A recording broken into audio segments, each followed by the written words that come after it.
guys, it's me, Freddy Pop Collector, and today we're going to be taking a look at some more FNAF models. A couple of videos ago, we took a look at some FNAF models, the differences between Scott's, Illumix's, and Steel Wool's models. Basically just comparing them, pointing out the differences, things like that. I also gave my opinion, which ones I thought were the best ones. A lot of people seemed to disagree with me last time. That's perfectly fine. Tell me in the comments which ones you think are the best models of the ones I bring up today. But with the introduction out of the way, let's compare more Five Nights at Freddy's models.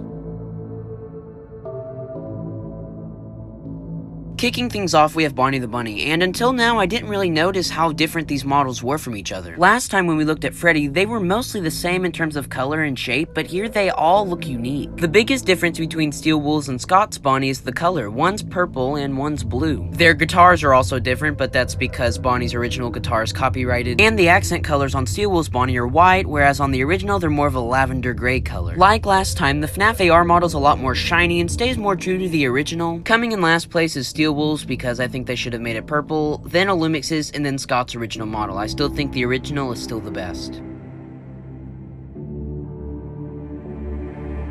In the last video, I made it pretty clear that I didn't like Steel Wool's Phantom Freddy, not because there was anything wrong with it, but because it didn't stick to the original. Here, in this case, it's actually quite the opposite. I never really saw Steel Wool's Phantom Mangle until doing research for this video, but dang, do I think it looks a lot better. Now listen, there's nothing wrong with Scott's Phantom Mangle. Phantom Mangle's my second favorite Phantom behind Phantom Freddy, but in my opinion, Steel Wool's Phantom Mangle does a lot better job of conveying the decay and creepiness factor of Mangle. Steel Wool's Phantom Mangle is rusty, it's decayed, it's dark, it's not saturated like Scott's Phantom Mangle. Also, I can't really describe it, but Steel Wool's Phantom Mangle looks a lot more natural. The decay looks a lot more... I don't want to say it's better, but I will say that it looks a lot more realistic. Yeah, I think that's the word I'm looking for. It looks a lot more realistic, a lot less forced. It looks like Scott just changed up the coloration on his Mangle model, but Steel Wool's actually looks like it has textures. So in this instance, I'm going to say that Steel Wool's is better. Scott's isn't bad, but it's not as good as Steel Wool's. Next up is Nightmare Freddy, and wow, do I gotta say, Steel Wool did a great job of imitating the original. Now, with that being said, there is one problem I have with Steel Wool's, and that's the eyes. There's so many things different with the eyes, I don't even know where to start. The original Nightmare Freddy had silver eyes, orange irises, and white pupils. Steel Wool's Nightmare Freddy has black eyes, yellow irises, and black pupils. I've gotta say, besides that though, everything else looks perfect. It's a little bit darker, which I don't really have a problem with, but all the withering is perfect. Overall, great job, Steel Wool. You did a great job of imitating the original, but I'm going to give the original the edge just because I prefer the color. It was the first, obviously, and the eyes are a lot better.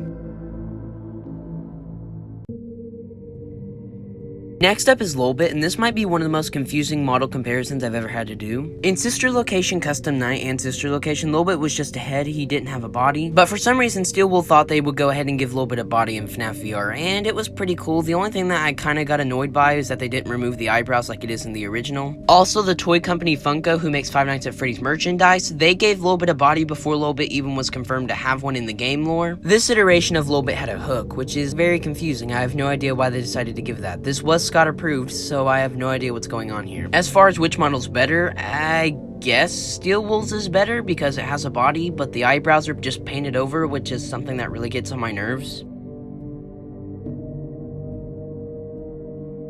Withered Chica is another character who only has two models. She's not an AR yet, which I'm pretty sure she will be soon. The two models we have to compare are Scott's and Steel Wool's, and if you want my opinion, I think Scott's blows Steel Wool's out of the water. Scott Cawthon's Withered Chica is easily one of the creepiest animatronic designs of all time, but with Steel Wool's, it loses a lot of the creepiness it had. Steel Wool's Withered Chica looks very cartoony. The eyes are really big, the jaw is a lot less intimidating, I think. Scott Cawthon's model also looks a lot better texture-wise. It has all these dirt smudges all over it, very dusty. I think it's very withered, much more withered looking than the actual Steel Wool model. Besides that though, the actual tears in the suit are pretty consistent. They look pretty good, none of them are bad, but my ranking in this case would be the better one in this case would be the actual Withered Chica and then Steel Wool's Withered Chica. The final model we'll bring up today is Plushtrap. Plushtrap has three models. I know what you're thinking, Plushtrap isn't in AR yet, so how would we know what he looks like, but we've actually seen him more than you think. We get a glimpse of Plushtrap's plush suit icon in the Apple shop. Everything about Plushtrap is in the files already, except for him himself, which is odd. We even get a full glimpse of Plushtrap in the FNAF AR trailer and in the Thanksgiving image as well. Sorry I went on a little side tangent there, but seriously, all three of these models are really well done. I'd say the only real outlier here is Steel Wool's, because because it doesn't have as much texturing as some of the other ones. You can see the stitches on Plushtrap, but for some reason on Steel Wool's it's very flat looking. What I really like about Scott Cawthon's model is that you can see the stitching, but Illumix's model takes it to another level. You can see the lines on Scott Cawthon's model from the stitching, but on Illumix's model you can see every individual stitch. Illumix's model definitely blows the other two out of the water. The only thing that's different about Illumix's besides the stitching is the eyes. The eyes have gray irises, which other Plushtrap dolls don't have that. So my ranking would go number 1 Illumix's model, then Scott's model, and then Steel Wool's model. Thank you all so much for watching this video. Thank you for almost 20,000 subscribers as well. I don't know what yet, but I'm gonna do something special for 20k. Just be on the lookout for that. Also, tell me guys if you guys want a part 3 to this series. There's enough models for me to compare if you guys want it. Also, tell me how you guys think the models are, if you think they're good, they're bad. Tell me which ones you like the best out of the ones I brought up in this video. But besides all that, that's all I have for now. Thank you all so much for watching. Like and subscribe if you're new. Tell me what you guys would want me to do for 20k. I'm open for suggestions. Comment below your favorite models, your least favorite models, which models you'd like me to cover next time, and I will see you guys in the next video. Bye.